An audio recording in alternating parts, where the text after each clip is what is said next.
تحلية بفلون فراولة منعشة سهلة مهلة.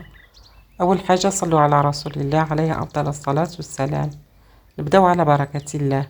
بسم الله. أنا حطيت 2 كيسان حليب في الكاسرونة، ما يعادل نصف لتر حليب. ضفت لهم لهنا ملعقة نشاء، وزدت ضفت 3 ملاعق فلون فراولة كما قاعدين تشوفوا، ونخلطو بارد في بارد ونحطوه على النار حتى يطيب. بعد كل هنا نجيو نفرغوه في ليفيغين كما قاعدين تشوفوا. خليت شويه، حطيتها في السخان وزدت ضفتلها لهنا 2 بيض، 3 سويس ذوق فراوله. تحبوا تعوضوهم بالياغورت نورمال ذوق فراوله.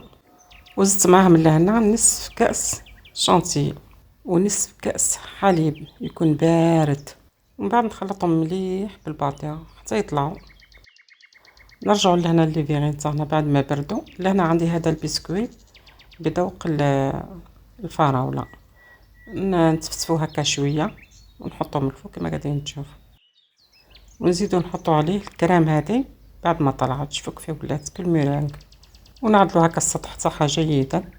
واللي بقى لي هذاك من الكاطو نزين به من الفوق، والنتيجه كما قاعدين تشوفوا فيها تحفه بنينه روعه، ساهل ماهل منعش وبارد.